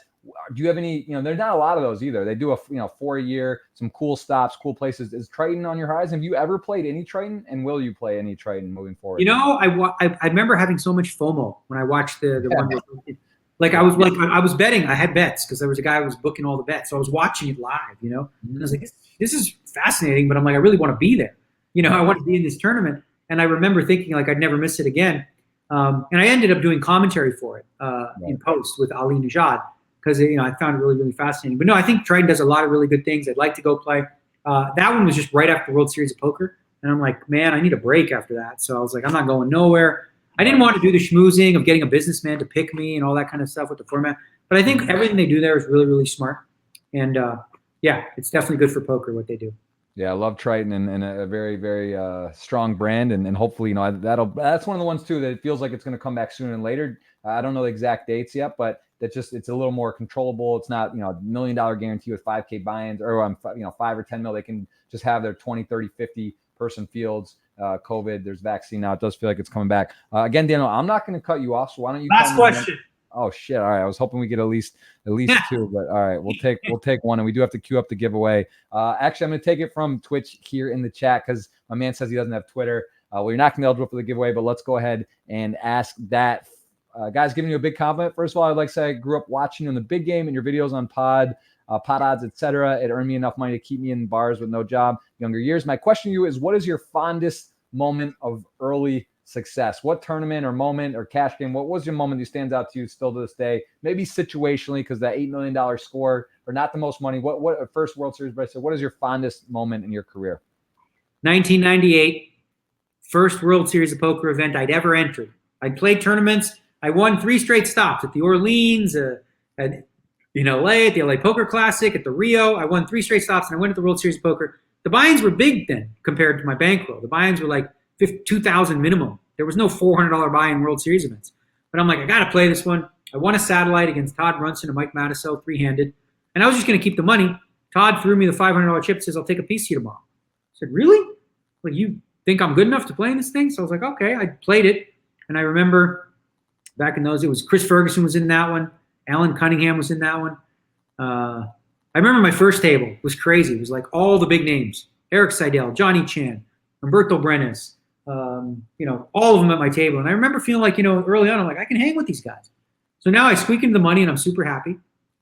Before I know it, Dan Heimiller bluffs it off to me with 2 tables to go. I bust him. Now I'm at the final table. And pot limit hold'em too. And I never played pot limit. I only played no limit or limit. I don't know what the hell's going on. So now all of a sudden I find myself heads up for a bracelet in my very first attempt against a guy named Dominic Bork, who was way better than me. Okay? I mean, I didn't know the game or whatever. Right. And the final hand was just such a doozy because it came Queen Jack 3, 2 clubs, 1 heart. And I had the Ace Queen of Hearts, and he had the Jack 10 of clubs. So he has middle pair, 3 straight flush draw. I have top pair, backdoor flush draw. We get it all in on the flop. Turn card is a black 4 or something like that. And the river card, it's like a black 6, and I don't know if it's a club or a spade. I'm in like delusion like this. And I look at the crowd, and Jennifer Harmon was in there, and I knew she was cheering for me because she was, at the time, Todd's girlfriend, and she was there to collect the piece because they didn't know who this Daniel Niagara guy was. And right. I remember her putting her arms in the air and like everyone else cheering, and I was like, I must have just won, And so that was definitely the moment. Like I go from a bankroll of 2,200 to like 180,000 in 1998. Wow. So that was a good day. Yeah. That was it right here. This one, the 169K, 229 entries. Very, very sick. I mean, do you ever find yourself looking through the Hendon Mob? You scroll through, it's pretty crazy. I mean, you have so many cashes, so many runs, so many probably seconds and thirds in World Series bracelets. Hellmuth has so many as well, which he'll tell you. Do you have like, is there any more? How many, like realistically, with you have 6 World Series bracelets, I believe. Like, what do you think? Is that about right with variants, or do you think you could easily have 10 or 15 at this point? Well, think about it. I've got 6 firsts, and I think I've got like freaking 12 or 13 seconds. So my record has been really, really bad. So one of the things I'm probably most disappointed about with my World Series record is being at 6 bracelets. I won the very first one I ever could, and then I didn't win another one until 2003 in a hose event. So yeah, I'm definitely disappointed with the number of second places, especially in the last 4 years. The number of second places I've had is inordinate. It's been an insane number. So I've done really poorly in those spots. So hoping that switches again. But early in my career, the first 8 final tables I played, I won all 8. Didn't no fifths, no sixth, first every time. So I don't know. Maybe it's true. Like when you're young, you just win. When you get older, you run bad. I don't know. That's bullshit. Yeah, maybe, and also maybe that Doug, like the training and with MJ and your other coach, maybe that it's good timing. Hopefully in the future the WSOPs and it'll show. And I think there'll probably be some intimidation factor as well on the heads ups. People are gonna know that you are fully in the mix. All right, we're gonna do this last. I copied, pasted. We're gonna paste, and you tell me when someone's going to $100 in BTC. Oops, hit the wrong button. Look at that, trying to go fast. So here we go. We'll confirm this, and then you're going to tell me. Let me get this created. There's a lot of people. I think 150. So the odds aren't amazing, but 164 eligible people for this $100 plus the $55 ticket. Daniel, I'm going to let you tell me when after this loads up, and then we're gonna choose winner. You tell me when. All right. I just say when. You could, however you want to do it. You could dance. You could do a thing. You could do whatever you want. I'm going to say when now. Yeah, boom. There it is. Choose the winner. We got $100 in BTC plus a $55 ticket. A lot of entrants, and there it is. And we got a bot.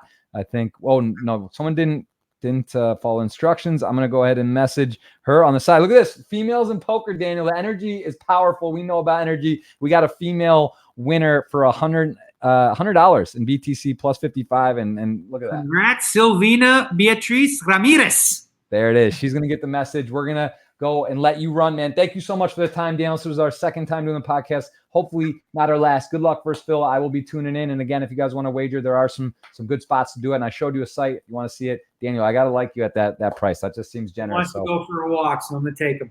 Awesome, man. Thank you so much, guys. All right, that's Daniel Negreanu, number 125 in the books. I got Hellmuth from Team Party Online tomorrow, 126. Peter Jennings, we're going to have number 127 on Friday. Daniel, thank you, man. You can run, walk your dog, Rocky Apollo. Say hi to Amanda. Thank you again for being here. I really appreciate it. All right, guys. That was Daniel Negreanu. And again, tomorrow we will be live 1 p.m. on Twitch. We're going to move this over instead of doing it on YouTube. I think it's better that way. I don't know why we weren't doing it this way before, but it's just kind of how it is. And we're going to be having some fun with a lot of podcasts, a lot of special guests, a lot of content. Got a DFS sweat up on Stake Kings right now. If you guys want some action, you can go there. Let me see if I can go ahead and pull that up because it is fun. I hit my biggest fantasy score ever. It was like 80K 2 weeks ago. And I just decided, someone was asking, why don't you post some action on it? So me and my buddy, we kind of put these lineups together, and I just put in 150, the max of $20, 1 million to first, which is going to be fun. About 150,000 entries, and also the 888 with 3 entries. So that is on exclamation Stake Kings. If you want the action on Stake Stars, I got to make sure I message our winner here the ticket, but I also want to show you in Stake Stars if you guys want to bet on that. Actually, the opposite of some other popular sites where you can bet, where Daniel is listed as the underdog here, which I don't believe is correct, and I think 500 max bet. So if you guys want to wager, that is there. Again, thank you so much to Daniel. Thanks so much for all you being here. I hope you enjoyed. Sorry if I didn't get your questions. QM Raffle, good. Let me shout out a few people here. G Hilly in the house. I see Captain Cannon. We got your question in there. Freaky Deaky 14's in the house. Flintwoods Ward, thank you for joining, man. Aaron 01212. I saw Burnsy in the house. Pappy Van Winkle, thank you so much for the sub, guys. I don't have my alerts up on Twitch. I'll have to add that next time. And again, I'm not going to be shouting out stuff during the podcast, but I do think it's better to have it here on Twitch. That's our home. That's where we love to be. We're going to be doing that. Thank you guys so much. I'll shout out a few more people. Then we're going to see you tomorrow 1 p.m. We got Pro Ludic 001 in the house. Cat's Coffee Poker, Babylon Winkle legend. Thank you, bro. Appreciate you, Poker Pro Eric, guys. Thank you so much. I appreciate you. Separation Anxiety, Saudades. We'll see you tomorrow with Hellmuth. Get your questions in, and we do. I just can't quit you guys. I honestly have a problem. It's just I can't do it. But let's see right here. We're gonna pin this tweet. This is Hellmuth, number 126, coming tomorrow. And I do have a $123 giveaway still pending for the 123rd guest, if you want to guess who you think that guest is going to be. And it's going to be recorded. It's going to be released later, even though we're on 126 tomorrow. That is 123. That is a tweet still eligible for $123 in BTC. So appreciate you guys. Thank you so much. Ghost of M, Adrian, all the boys coming in. Thank you guys. And that was a lot of fun. Appreciate Daniel's time. See you very soon.